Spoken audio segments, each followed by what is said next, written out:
আসসালামু আলাইকুম। আমি মাহমুদা খাতুন, সহকারী অধ্যাপক, প্রাণীবিদ্যা বিভাগ, ঢাকা কলেজ।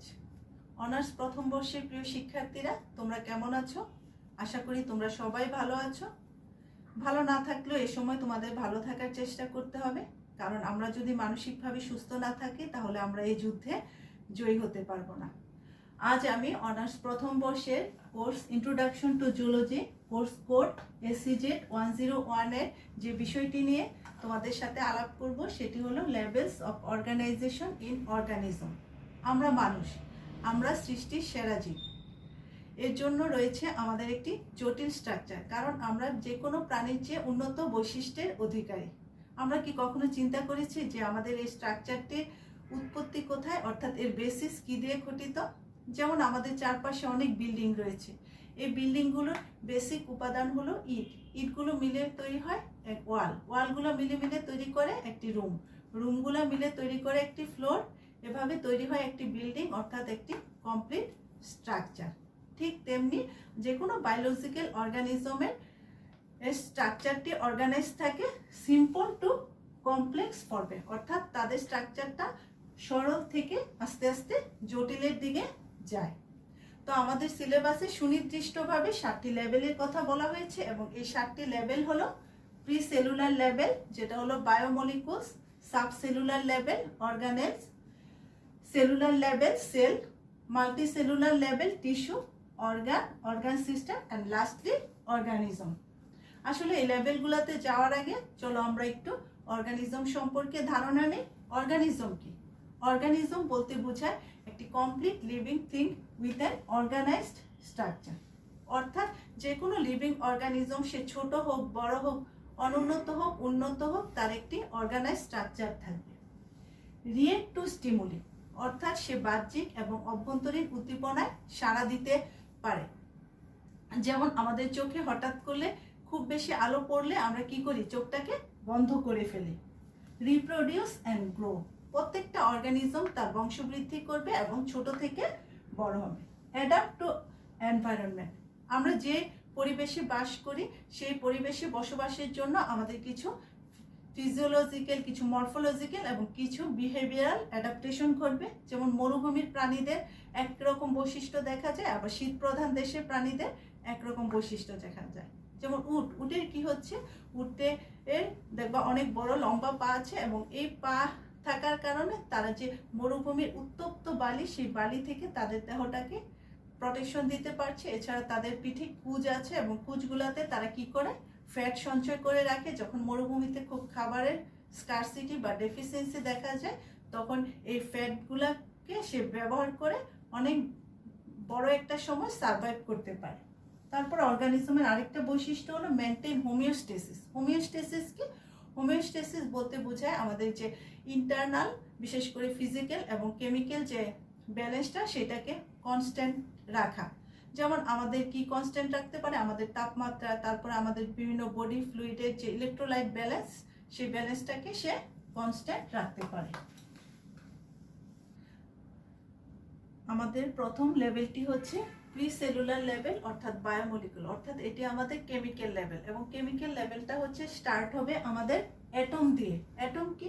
অ্যাটম হলো যে কোনো লিভিং অর থিং হোক আর নন লিভিং থিংস হোক, তাদের যে স্মলেস্ট পার্টিকেল, সেই স্মলেস্ট পার্টিকেলটা হলো অ্যাটম। যেমন carbon atom, hydrogen atom, oxygen atom.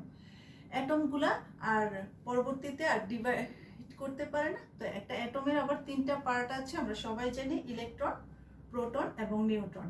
Electron কোথায় থাকে? ইলেকট্রন হচ্ছে অ্যাটমের যে বাইরের শেলে থাকে। এরকম যদি অ্যাটম হয়, অ্যাটমের বাইরের শেলে থাকে ইলেকট্রন, আর নিউক্লিয়াসে থাকবে আমার প্রোটন আর নিউট্রন। এদের মধ্যে ইলেকট্রন আবার নেগেটিভ চার্জযুক্ত, প্রোটন পজিটিভ চার্জযুক্ত, এবং নিউট্রন উইদাউট চার্জ থাকে।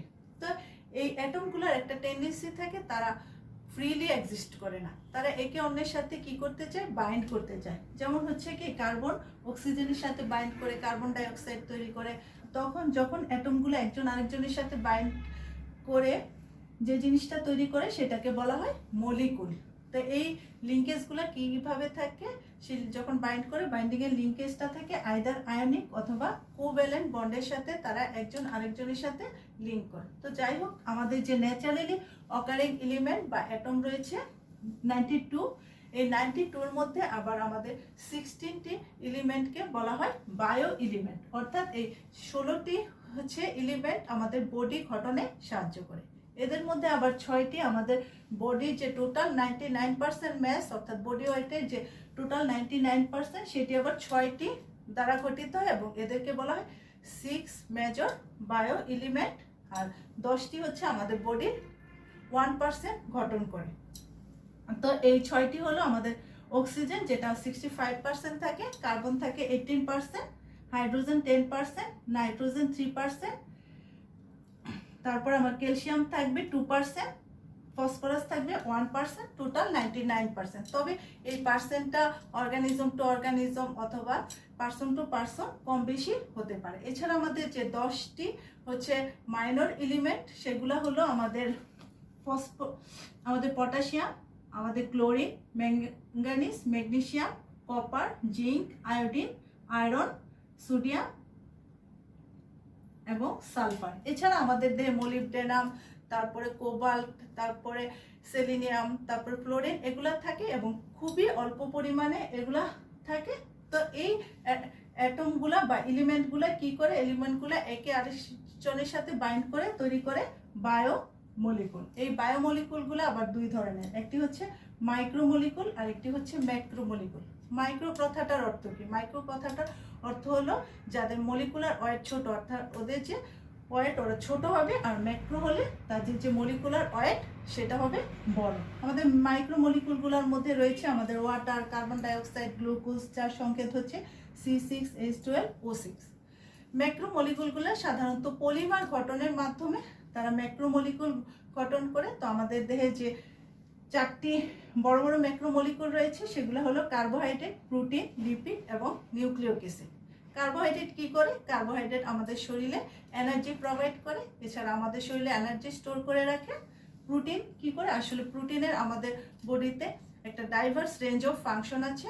আমাদের বডির যে মেইন স্ট্রাকচারাল কম্পোনেন্ট সেটি হলো প্রোটিন। এছাড়া সে আমাদের বিভিন্ন মেটাবলিক রিঅ্যাকশনে কাজ করে, যেমন আমাদের এনজাইম, আমাদের হরমোন, এগুলো সব কিছুই আমাদের প্রোটিন। লিপিডের কাজ কি?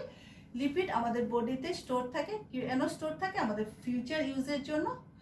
আর লিপিড কি করে? লিপিড যে আমাদের সেল মেমব্রেনের একটি স্ট্রাকচারাল কম্পোনেন্ট। এছাড়া লিপিড আমাদের দেহে ইনসুলেশন বা তাপ প্রোভাইড করে। আরেকটি কম্পোনেন্ট আছে, সেটি হলো নিউক্লিয়িক অ্যাসিড। তো নিউক্লিয়িক অ্যাসিড কি? আমরা সবাই জানি যে আমাদের ডিএনএ এবং আরএনএ হলো নিউক্লিয়িক অ্যাসিড, যেটা আমাদের বংশগতি উপাদানগুলো বহন করে এবং এগুলো আমাদের কি করে? আমাদের হচ্ছে প্যারেন্ট থেকে অফস্প্রিংয়ে ট্রান্সফার করে, অর্থাৎ আমাদের পিতামাতা থেকে সন্তান সন্ততিতে ট্রান্সফার করে। শুধু তাই নয়, এরা আমাদের দেহে অনবরত প্রোটিন তৈরির মাধ্যমে আমাদের সকল বৈশিষ্ট্যগুলো নিয়ন্ত্রণ করে এবং আমাদের সকল মেটাবলিক কার্যগুলি, জৈবনিক ক্রিয়াগুলোকে তারা নিয়ন্ত্রণ করছে। আমাদের যে সেকেন্ড লেভেলটা হচ্ছে সাবসেলুলার লেভেল, যেটা হলো অর্গানেল। তো আমাদের যে অ্যাটম, তারপর মলিকুল আছে, তারপরে হচ্ছে ম্যাক্রোমলিকুল, মাইক্রোমলিকুল, এগুলো সবগুলো কম্বাইন্ড হয়ে কি করে? আমাদের অর্গানেলগুলো তৈরি করে। এবং ওই অর্গানেলগুলো আমাদের কোথায় অবস্থিত থাকে? আমাদের সেলে ভিতর থাকে এবং প্রত্যেকটা অর্গানেলের একটা ডেফিনিট ফাংশন আছে, অর্থাৎ নির্দিষ্ট কাজ আছে। এই নির্দিষ্ট কাজের জন্যই হচ্ছে আসলে আমাদের সেলটা হচ্ছে খুব সুন্দরভাবে কাজ করতে পারে এবং সেলের উপর কোনো কি করে না, বার্ডেন পড়ে না এবং সেলগুলো সহজে ড্যামেজ হয় না।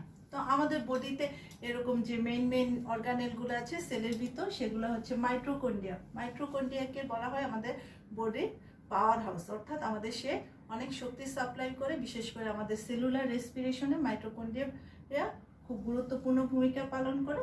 তারপর আমাদের রয়েছে গোলজি বডিকে বলা হয় আমাদের প্যাকেজিং সেন্টার বা পোস্ট অফিস। তাদের আরেকটা কাজ হলো তারা হচ্ছে কমপ্লেক্স টু কম্পাউন্ডে পরিণত করে, অর্থাৎ তারা কমপ্লেক্স মলিকুলগুলোকে আরো বেশি কম্পাউন্ডে তৈরি করে। যেমন হচ্ছে আমাদের যখন কার্বোহাইড্রেট প্রোটিনের সাথে যুক্ত হয় তখন কি হবে? গ্লাইকোপ্রোটিন। কার্বোহাইড্রেট যখন আবার লিপিডের সাথে যুক্ত হবে তখন হবে গ্লাইকোলিপিড। ঠিক তেমনি নিউক্লিয়িক অ্যাসিড যখন প্রোটিনের সাথে যুক্ত হবে তখন হয়ে যাবে নিউক্লিওপ্রোটিন। তারপর আমাদের রয়েছে রাইবোজোমকে বলা হয় প্রোটিন ফ্যাক্টরি, যেটা আমাদের দেহে অনবরত প্রোটিন তৈরি করছে। তারপর রয়েছে লাইসোজোমকে বলা হয় সুইসাইড ব্যাগস বা আত্মঘাতী থলি, যে অনেক ধরনের এনজাইম এর মধ্যে সিক্রেশন হয় এবং এই এনজাইমগুলো কি করে আমাদের যখন বিভিন্ন জীবাণু বা বিভিন্ন অপ্রয়োজনীয় পদার্থ শরীরের ভিতর ঢুকে তারা সহজে এগুলাকে ভক্ষণ করে মেরে ফেলে, ফ্যাগোসাইটিস প্রক্রিয়ায় ধ্বংস করে ফেলে। আমাদের যে এখনকার লেভেল যেটি নিয়ে আলাপ করব সেটি হচ্ছে সেলুলার লেভেল। সেল কি? সেল হচ্ছে যে কোনো অর্গানিজমের বিল্ডিং ব্লকস, অর্থাৎ বিল্ডিং ব্লক অফ অর্গানিজম হচ্ছে সেল, এবং সেল দিয়ে আসলে হচ্ছে আমাদের হচ্ছে এক একটা হচ্ছে প্রাণী উদ্ভিদের দেহ গঠিত হয়। তো সেলের বৈশিষ্ট্য কি? সেলের বৈশিষ্ট্য হচ্ছে সেলের মধ্যে একটা সেমি পারমিয়েবল মেমব্রেন থাকবে, যেটাকে হচ্ছে প্রাণীর জন্য হচ্ছে বলা হয় প্লাজমা মেমব্রেন, আর উদ্ভিদের ক্ষেত্রে বলা হয় কোষ প্রাচীর, সেল মেমব্রেন। এই কোষ প্রাচীরটা আসলে সেমি পারমিয়েবল মানে অর্ধব্যাপ্ত থাকার কারণে এর ভিতর এবং বাইরে বিভিন্ন বস্তুর আসা যাওয়া সম্ভব হয়েছে। তো সেলের ভিতর কি থাকে? একটা সজীব প্রোটোপ্লাজম থাকে, যেটাকে আমরা সাইটোপ্লাজম বলবো, এবং সাইটোপ্লাজমের মধ্যে বিভিন্ন এরকম সেল অর্গানেলসগুলো থাকে, এবং আমরা তো আগেই জেনেছি যে সেল অর্গানেলসগুলোর কাজ হচ্ছে ডেফিনিট, তারা এক একটা অর্গানেলস এক একটা কাজ করে। তো সেলের আরেকটি বৈশিষ্ট্য কি? সেল হচ্ছে সেলফ রিপ্রোডাকশন করতে পারে, অর্থাৎ তারা স্বপ্রজননক্ষম, অর্থাৎ কোনো হচ্ছে মিডিয়ামের উপস্থিত ছাড়াই হচ্ছে তারা নিজেরা কি করতে পারে? একটা সেল থেকে তারা অনেকগুলা সেল হতে পারে, অর্থাৎ সেল স্বপ্রজননক্ষম, এবং দেহের ভিতর সকল যে জৈবনিক ক্রিয়াগুলো সেগুলো হচ্ছে সেলের ভিতরেই সম্পন্ন হয়, অর্থাৎ অল দ্য বায়োলজিক্যাল অ্যাক্টিভিটিসগুলো আমার সেলের মধ্যে সম্পন্ন হয়। তো সেলের সংখ্যার ভিত্তিতে সেলগুলোকে আবার অর্গানিজমকে দুই ভাগে ভাগ করা যায়, একটা হলো ইউনিসেলুলার অর্গানিজম আর একটা হলো মাল্টিসেলুলার অর্গানিজম। যখন একটি মাত্র সেলের মাধ্যমে দেহের সকল কাজ সম্পন্ন হবে তখন তাকে বলা হয় ইউনিসেলুলার অর্গানিজম। যেমন আমাদের ব্যাকটেরিয়া, তারপরে আমাদের যে প্রোটোজোয়ার অন্তর্ভুক্ত যেই অর্গানিজমগুলো সেগুলো হচ্ছে আমাদের ইউনিসেলুলার অর্গানিজম। যেমন আমাদের এমিবা, তারপরে হচ্ছে ইউগ্লেনা আছে, তারপরে হচ্ছে প্যারামিসিয়াম, তারপরে হচ্ছে অ্যান্টামিবা, এদেরকে আবার হচ্ছে বলা হয় প্রোটোপ্লাজমিক লেভেলেরও প্রাণী, কারণ এদের দেহের একটি মাত্র কোষের প্রোটোপ্লাজমের মাধ্যমে দেহের সকল কাজ সম্পন্ন হয়। কিভাবে তারা কাজগুলো সম্পন্ন করে? তখন এই যে প্রোটোপ্লাজমের ভিতর যে অর্গানেলসগুলো আছে সেই অর্গানেলসগুলো তাদের হচ্ছে শ্রমবন্টন বা লেবার ডিভিশনের মাধ্যমে তারা দেহের সমস্ত কাজ সম্পন্ন করে। তো আমাদের মাল্টি সেলুলার লেভেলের হচ্ছে যে অর্গানিজমগুলো সেগুলো আসলে মেনলি উন্নত প্রাণীগুলা বা উন্নত প্রাণী উদ্ভিদগুলা হচ্ছে তারা হলো ফাঞ্জাই আছে, তারপরে আমাদের প্ল্যান্ট, তারপরে আমাদের হচ্ছে এনিম্যাল। তো এদের মধ্যে যেমন হিউম্যান বিংয়ে কি আছে? 100 ট্রিলিয়নেরও বেশি হচ্ছে সেল আছে, এবং সেলগুলো আস্তে আস্তে ডেভেলপ হয়ে আমাদের একটা উন্নত বা জটিল স্ট্রাকচার গঠন করে। তো আমাদের সেলুলার লেভেলের প্রাণীর এক্সাম্পল হচ্ছে পরিফেরা পর্বের প্রাণীরা, পরিফেরা পর্বের হচ্ছে প্রাণীরা। তো পরিফেরা পর্বের প্রাণীদের আসলে একটা সেল থাকে না, আসলে অনেকগুলো সেল থাকে। এই সেলগুলো কিভাবে থাকে? এই সেলগুলো হচ্ছে স্পিকিউল নামক কাটা বা স্পঞ্জিন তন্তুর মাধ্যমে দেহের কাঠামো গঠন করে, এবং এদের মধ্যে দেখা যায় কিছু সেল আছে তারা দেহের পুষ্টি তৈরিতে সাহায্য করে, আবার কিছু সেল হচ্ছে তারা প্রজননে হচ্ছে সাহায্য করে। তো পরিফেরা পর্বের প্রাণীদের এক্সাম্পল হলো স্কাইফা, স্পঞ্জিলা, এগুলো হচ্ছে আমাদের পরিফেরা পর্বের প্রাণীদের উদাহরণ। আমাদের পরের লেভেলটি হচ্ছে মাল্টিসেলুলার লেভেল, যেটা হচ্ছে টিস্যু। তো অনেকগুলো সেল মিলে যখন একসাথে কাজ করে তখন তাদেরকে বলা হয় টিস্যু। তো টিস্যুর ডেফিনেশনটা কি? যখন a group of similar cell develop from the same part of the embryo and perform definite function, অথবা একই রকম হচ্ছে কি সেলগুলা যখন হচ্ছে এমব্রায়োর একটা নির্দিষ্ট জায়গা থেকে তারা ডেভেলপ করে এবং তারা একই রকম কাজ করে, তাদেরকে বলা হয় টিস্যু। তো আমরা জানি যে জার্ম লেয়ারের ভিত্তিতে আমাদের প্রাণী জগৎকে দুই ভাগে ভাগ করা হয়েছে, একটা দ্বিস্তরী প্রাণী আর একটা হচ্ছে ত্রিস্তরী প্রাণী। তো দ্বিস্তরী প্রাণী কারা? যাদের গ্যাস্ট্রুলেশন পর্যায়ে হচ্ছে দুইটা স্তর গঠিত হয়েছে, অ্যাক্টোডার্ম এবং এন্ডোডার্ম। আসলে তাদের যে মাঝের স্তরটা মেসোডার্মটা গঠিত হয়নি, তার বদলে কি রয়েছে? জেলিন নেয় আঠালো কিছু অকোষীয় পদার্থ, যেটাকে মেসোগ্লিয়া বলে। যে আমাদের নিডেরিয়া পর্বের যে প্রাণীরা তারা হচ্ছে দ্বিস্তরী প্রাণী। তো আমাদের ত্রিস্তরী প্রাণীরা কারা? যারা হচ্ছে হায়ার এনিম্যাল। তো ওদের ক্ষেত্রে কি হয়েছে? ওদেরকে ক্ষেত্রে গ্যাস্ট্রুলেশন পর্যায়ে আসলে 3টা স্তর গঠিত হয়েছে, একটোডার্ম, মেসোডার্ম এবং এন্ডোডার্ম। এবং এই 3টা স্তর থেকে যে এই 4 ধরনের টিস্যু ডেভেলপ করেছে, এবং এই টিস্যুগুলো হলো epithelial tissue, connective tissue, muscular tissue এবং নার্ভাস টিস্যু। তো আমাদের হচ্ছে দেখা গেছে আমাদের যে নার্ভাস টিস্যুটা সেটা আমাদের তৈরি হয়েছে একটোডার্ম হচ্ছে লেয়ার থেকে, আর আমাদের যে মাসকুলার এবং কানেকটিভ টিস্যু সেই দুইটা আমাদের তৈরি হয়েছে মেসোডার্ম লেয়ার থেকে। আসলে আমাদের এপিথেলিয়াল টিস্যুটা যে কোন লেয়ার থেকে তৈরি হয়েছে সেটা আসলে ঠিকভাবে জেনারেলাইজড করা যায় না। কোনো কোনো এপিথেলিয়াল টিস্যু আমাদের একটোডার্ম থেকে হয়েছে, আবার কোনো কোনো এপিথেলিয়াল টিস্যু আমাদের এন্ডোডার্ম থেকে উৎপত্তি লাভ করেছে। তো এই টিস্যুগুলোর যদি আমরা একটু কাজ দেখি, তো এপিথেলিয়াল টিস্যু কি? এপিথেলিয়াল বলতে বোঝা যায় যে কভারিং, সেটা আমাদের বডিতে কভারিং দেয়, বা আমাদের যে কোনো ইন্টারনাল অর্গানের যে কভারিং সেটা আমাদের এপিথেলিয়াল টিস্যু দিয়ে তৈরি। কানেকটিভ টিস্যু কি? কানেকটিভ টিস্যুগুলো হচ্ছে আমাদের অস্থি, তারপর আমাদের তরুণাস্থি, আমাদের ব্লাড, লিম্ফ, এগুলা। তো এগুলোর মেইন কাজ কি? এগুলোর মেইন কাজ হলো আমাদের দেহকে কাঠামো দান করে, তারপর আমাদের দেহে সুরক্ষা প্রদান করে, আমাদের প্রতিরক্ষায় তারা কাজ করে, অথবা আমাদের আর কি কাজ করে, আমাদের বিভিন্ন জায়গায় তারা কানেকশন হিসেবে কাজ করে। তো আমাদের পরবর্তীতে আছে আমাদের মাসকুলার টিস্যু। মাসকুলার টিস্যু আমাদের মেইন কাজ কি? আমাদের যে কন্ট্রাকশন এবং রিল্যাক্সেশনে তারা কাজ করে। তো এই মাসকুলার টিস্যুগুলো আবার 3 ধরনের, একটা হচ্ছে ইনভলান্টারি মাসল, আরেকটা হচ্ছে ইনভলান্টারি মাসল, আরেকটা হচ্ছে কার্ডিয়াক মাসল।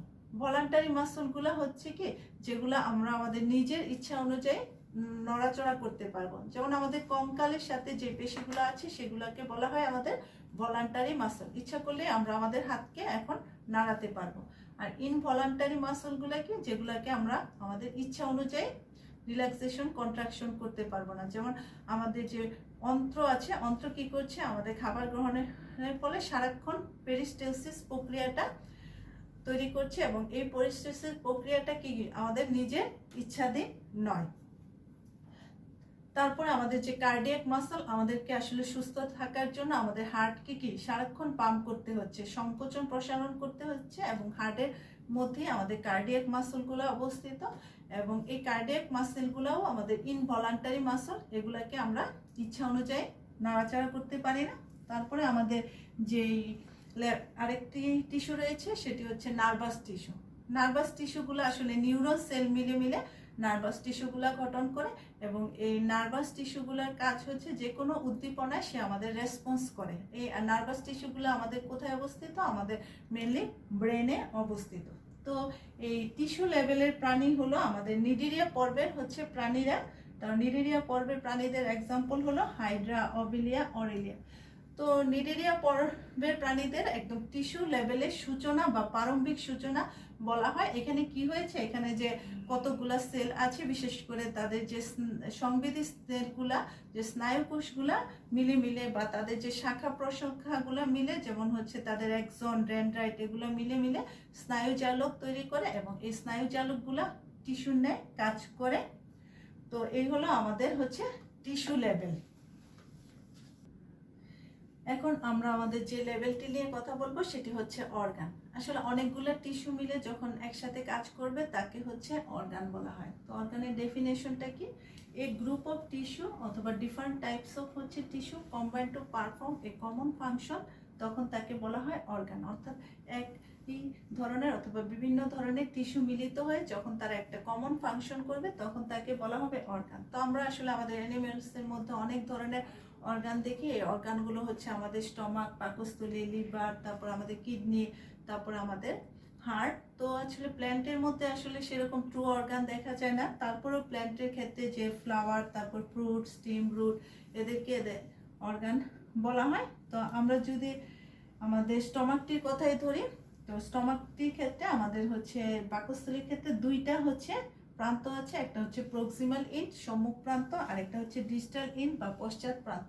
তো প্রক্সিমাল ইন্ড দিয়ে কি হয়? প্রক্সিমাল ইন্ড দিয়ে আমাদের হচ্ছে ফুড হচ্ছে ইন্টার করে, অর্থাৎ খাদ্য প্রবেশ করে, আর ডিস্টাল ইন্ড দিয়ে আমাদের কি হচ্ছে?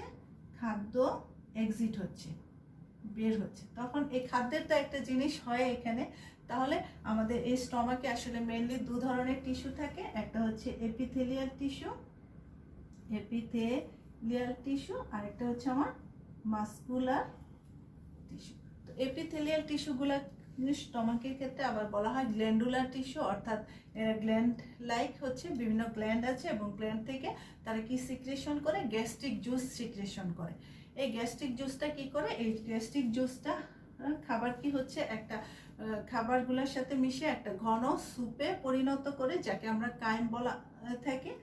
আবার এই গ্যাস্ট্রিক জুসে প্রচুর হচ্ছে হাইড্রোক্লোরিক অ্যাসিড থাকে, যেটা একটি শক্তিশালী অ্যাসিড। এই অ্যাসিডগুলো আসলে খাবারের মধ্যে যদি কোনো জীবাণু প্রবেশ করে সেই জীবাণুকে মেরে ফেলে। তো আমাদের এখানে যে স্টমাকে মাসকুলার টিস্যু আছে, সেই মাসকুলার টিস্যুর কাজ কি, মাসকুলার টিস্যুটা আসলে আমাদের যখন খাবার প্রবেশ করে আমাদের স্টমাকের মধ্যে, তো স্টমাক অনেক মোচড় বা হচ্ছে উল্টানো পাল্টানোর মাধ্যমে এই খাবারগুলোকে হচ্ছে কি করে মিক্সিংয়ে সাহায্য করে। তো আমাদের আরেকটি অর্গান লিভার হচ্ছে কি আমাদের দেহের সবচেয়ে বড় হচ্ছে গ্রন্থি। তো লিভারকে বলা হয় জৈব রসায়নগার। কেন বলা হয়, আসলে লিভারের মধ্যে আমাদের দেহের অনেক হচ্ছে মেটাবলিক রিঅ্যাকশন ঘটে থাকে। শুধু তাই নয়, লিভার আমাদের অনেক কিছু সঞ্চয় করে রাখে। যেমন লিভার আমাদের হচ্ছে কার্বোহাইড্রেট, তারপরে আমাদের অ্যামাইনো অ্যাসিড, ফ্যাট সঞ্চয় করে, আমাদের কিছু মিনারেল সঞ্চয় করে রাখে। তারপর লিভারকে আবার বলা হয় যে ব্লাড রিজার্ভার, রক্তের রিজার্ভারও বলা হয়। এছাড়া আমাদের কিছু খনিজ লবণও লিভারে সঞ্চিত থাকে। তো লিভারে যে মেইন কাজগুলো হচ্ছে সেগুলো আমাদের কার্বোহাইড্রেট, তারপর প্রোটিন, ফ্যাট বিপাকে সাহায্য করে। তো কার্বোহাইড্রেটের মাধ্যমে সে কি করে, গ্লুকোনিওজেনেসিস, গ্লাইকোজেনেসিসের মাধ্যমে সে কার্বোহাইড্রেটকে ভাঙে। তারপরে হচ্ছে তখন প্রোটিন বিপাক করে তারা ট্রান্সএমিনেশন, ডিএমিনেশন, প্লাজমা প্রোটিন উৎপাদন করে। তাছাড়া আমাদের লিভার কি করে, লিভার আমাদের দেহ থেকে বিষ অপসারণ করে। তারপর আমাদের যে হিমোগ্লোবিনকে ভাঙতে সাহায্য করে, আমাদের দেহের তাপ উৎপাদন নিয়ন্ত্রণ করে। তো এই জন্য লিভার আসলে আমাদের দেহের খুবই একটি কার্যকরী অঙ্গ। এছাড়া আমাদের হার্ট আছে, তারপর কিডনি আছে। কিডনি কি করে, কিডনি আমাদের দেহে ইউরিন ফর্মেশন করে, ইউরিন বা মূত্র তৈরিতে সাহায্য করে। তো এই হলো আমাদের মোটামুটি অর্গান লেভেলটা। আমাদের অর্গান লেভেলের হচ্ছে যে প্রাণীটা হচ্ছে আমাদের প্রাণী জগতে পড়ে, সেটা হচ্ছে প্লাথিহেলমিনথিস পর্বের প্রাণীরা, যেটা হচ্ছে চ্যাপ্টা কৃমি। তো চ্যাপ্টা কৃমিতে দেখা গেছে তাদের যে হচ্ছে তারা কিছু কিছু অর্গান গঠন করেছে, যেমন তাদের প্রবোসিস, চক্ষুবিন্দু, তারপর জননাঙ্গ গঠন করে তাদের অর্গানগুলো গঠিত হয়। তো এখন আমরা চলে যাব আমাদের নেক্সট লেভেল, যেটি হচ্ছে অর্গান সিস্টেম। অর্গান সিস্টেম কি, অনেক সময় কিছু কিছু কাজ আমাদের একটা অর্গানের পক্ষে করা সম্ভব হয় না।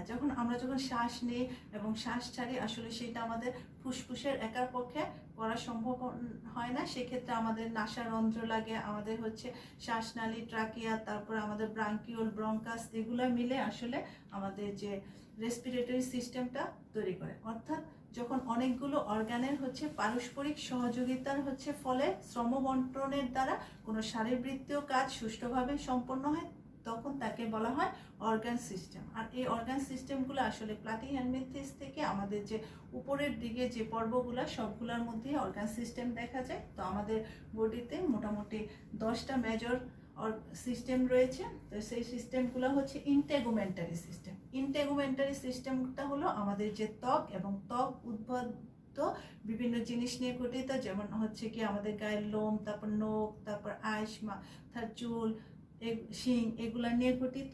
তো ইন্টেগুমেন্টারি এই সিস্টেমের মেইন কাজ কি, ইন্টেগুমেন্টারি সিস্টেমের মেইন কাজ হচ্ছে আমাদের দেহের প্রতিরক্ষা, তারপরে আমাদের দেহকে সুরক্ষা দেয়, তারপরে আমাদের যে তাপটাকে নিয়ন্ত্রণ করে, পানি সাম্যতা নিয়ন্ত্রণ করে, আমাদের সংবেদী অনুভবটা সে বুঝতে পারে। তো আমাদের একটু মনে রাখতে হবে যে আমাদের যে দেহের যে সবচেয়ে বড় অঙ্গ, সেটি হচ্ছে ইন্টেগুমেন্ট বা ত্বক।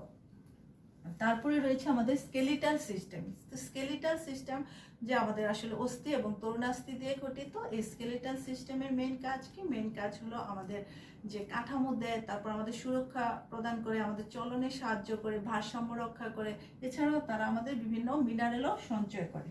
তারপরে আছে আমাদের ডাইজেস্টিভ সিস্টেম, যেটা পৌষ্টিক তন্ত্র। তো পৌষ্টিক তন্ত্রের মাধ্যমে আমাদের কি হয়, বিভিন্ন খাবার আমরা যখন গ্রহণ করি, সেই খাবারগুলোকে পরিপাক করে, খাদ্য সারগুলোকে শোষণ করে এবং খাবারের যে অপাচ্য অংশ সেটাকে বের করতে সাহায্য করে। তো আমাদের ডাইজেস্টিভ সিস্টেমটা আমাদের পাকস্থলী, তারপর আমাদের ক্ষুদ্রান্ত, তারপর আমাদের বৃহদান্ত্র নিয়ে গঠিত।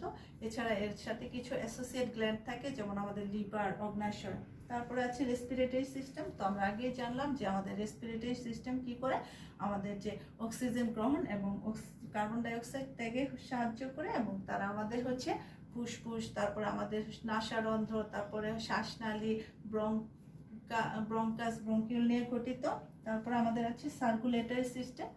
সার্কুলেটরি সিস্টেমের মাধ্যমে আসলে আমাদের দেহের বিভিন্ন জিনিস হচ্ছে সারা দেহের মধ্যে সার্কুলেট হবে।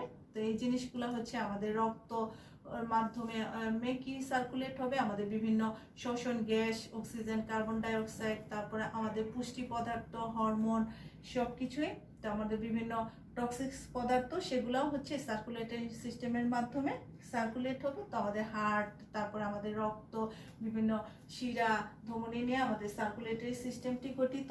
তারপরে হচ্ছে এক্সক্রিয়েটরি সিস্টেম। এক্সক্রিয়েটরি সিস্টেমের কাজ কি? এক্সক্রিয়েটরি সিস্টেমের কাজ হচ্ছে আমাদের দেহ থেকে নাইট্রোজেন ঘটিত বজ্রগুলা অপসারণ করা। শুধু তাই নয়, তারা আমাদের দেহে কি করে, আমাদের যে পানি সাম্যতা নিয়ন্ত্রণ করে, আমাদের পিএইচ ব্যালেন্সটা ঠিক করে, বা আমাদের বিভিন্ন ইলেকট্রোলাইট ব্যালেন্সটাকেও রক্ষা করে। তো আমাদের কিডনি, মূত্রনালী, তারপর মূত্রথলি দিয়ে আমাদের এক্সক্রিয়েটরি সিস্টেমটা গঠিত। Nervous system. নার্ভাস সিস্টেমটা আসলে অনেকগুলো নার্ভাস সেল নিয়ে গঠিত, যেগুলোকে আমরা নিউরন। নার্ভাস সিস্টেমের মেইন কাজ কি?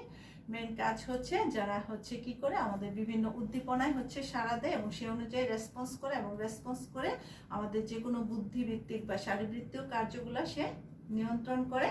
তো আমাদের নার্ভাস সিস্টেমগুলো হচ্ছে আমাদের ব্রেন, স্পাইনাল কর্ড এবং অ্যাসোসিয়েট যে নার্ভগুলো নিয়ে গঠিত। তারপর আছে আমার এন্ডোক্রাইন সিস্টেম। আসলে আমাদের বডির বিভিন্ন জায়গায় কিছু গ্ল্যান্ড রয়েছে, সেগুলোকে বলা হয় এন্ডোক্রাইন গ্ল্যান্ড, এবং এই এন্ডোক্রাইন গ্ল্যান্ড থেকে কিছু এক ধরনের রাসায়নিক পদার্থ নিঃসৃত হয়, যেটা হচ্ছে হরমোন। এই হরমোনগুলা কি করে রক্তের মাধ্যমে আমাদের দেহে পরিবাহিত হয়ে আমাদের দেহের বিভিন্ন কার্যাবলী নিয়ন্ত্রণ করে, বিশেষ করে আমাদের যে আমাদের রিপ্রোডাকশন, তারপরে আমাদের যে মেটাবলিক কার্যাবলীতে সে একটা বিশেষ ভূমিকা রাখে।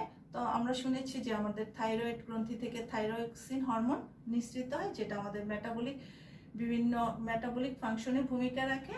তারপর আছে রিপ্রোডাক্টিভ সিস্টেম। সেটা তো তোমরা সবাই জানো যে এটা আমাদের বংশগতিতে ভূমিকা রাখে। তারপরে আছে আমাদের মাসকুলার সিস্টেম। তো মাসকুলার সিস্টেমটা হচ্ছে আমাদের মেনলি হচ্ছে মাসল কন্ট্রাকশন এবং রিল্যাক্সেশনের মাধ্যমে কাজ করে। তো আমাদের বডিতে 3 ধরনের মাসল পাওয়া যায়। একটা হচ্ছে ইনভলান্টারি মাসল, ভলান্টারি মাসল এবং হচ্ছে কার্ডিয়াক মাসল। তো এই হচ্ছে আমাদের মোটামুটি অর্গান সিস্টেম। এখন আমাদের যে সর্বশেষ ধাপ, আচ্ছা আমরা অর্গানিজমে পৌঁছে গেছি।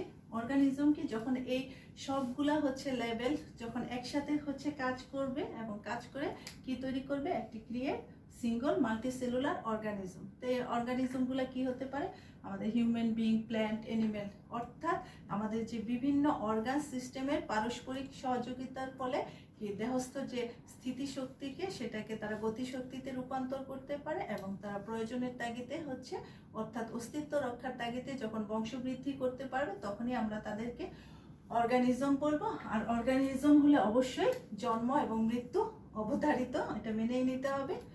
তো যখন কিভাবে এই সিস্টেমগুলো একসাথে কাজ করে, তাহলে একটু বোঝার চেষ্টা করি। যখন আমরা দৌড়াই তখন আমাদের কোন সিস্টেমটা কাজ করে, আমাদের মাসকুলার সিস্টেমটা কাজ করে, কারণ আমাদের মাসলকে খুব রিল্যাক্সেশন এবং কন্ট্রাকশন করতে হয়, এবং এর জন্য মাসলে কি প্রচুর শক্তির দরকার হয়, এবং শক্তিগুলোর জন্য অক্সিজেন দরকার। এই অক্সিজেনটার জন্য আমাদেরকে কি জোরে জোরে শ্বাস নিতে হয়, এবং এই শ্বাস নেওয়ার কাজটা করে আমাদের রেসপিরেটরি সিস্টেম। তো এই অক্সিজেনটাকে আবার আমাদের কোষে কোষে পৌঁছে দিতে সাহায্য করে আমাদের সার্কুলেটরি সিস্টেম। তখন আমাদেরকে কি হার্টকে জোরে জোরে বিট করতে হয়। তো এই পুরা 3টা সিস্টেমকে আবার একসাথে সমন্বয় করছে আমাদের নার্ভাস সিস্টেম। তাহলে দেখো যে সবগুলা সিস্টেম একটা দৌড়ানোর জন্য কয়টা সিস্টেম কাজ করছে, অর্থাৎ আমাদের সবগুলা সিস্টেম দেহের একটা আরেকটার সাথে ওতপ্রোতভাবে জড়িত।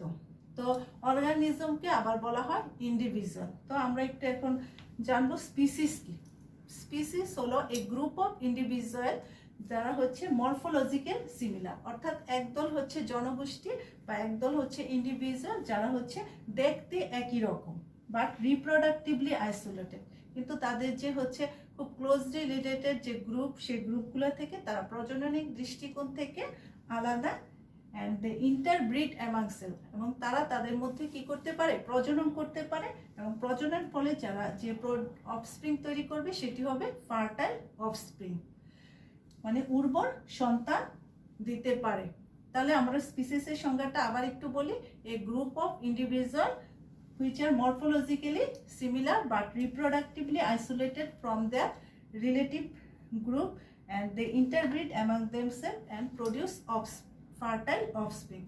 যেমন যদি আমরা ঘোড়া এবং গাধার মধ্যে হচ্ছে কি প্রজনন হয়, কিন্তু প্রজনন ইন্টারব্রিড করে, কিন্তু ইন্টারব্রিডের ফলে তাদের যে সন্তান হয় খচ্চর, কিন্তু খচ্চরটা হচ্ছে কি ফার্টাইল না, তাহলে খচ্চরকে আমরা কি প্রজাতির সংজ্ঞায় আনতে পারবো না। তো এই হলো মোটামুটি আমাদের আজকের লেকচার। তো আমরা পরবর্তী লেকচারে আমাদের যে পরের ধাপগুলো, বিশেষ করে আমাদের ইকোলজিক্যাল ধাপগুলোতে চলে যাব, সেটা পপুলেশন থেকে শুরু হবে। তো তোমাদের কাছে আমার রিকোয়েস্ট, তোমরা বাসায় একটু পড়াশোনার চেষ্টা করবে, আর সবাই স্বাস্থ্যবিধি মেনে চলবে, বাড়িতে থাকবে, নিতান্ত প্রয়োজন ছাড়া বাসার বাইরে বের হবে না, এবং যে যার ধর্ম অনুযায়ী সৃষ্টিকর্তার কাছে প্রার্থনা করবে, যারা আমরা সহজে অতি সত্বর এই বিপদ থেকে মুক্ত হতে পারি। ধন্যবাদ সবাইকে।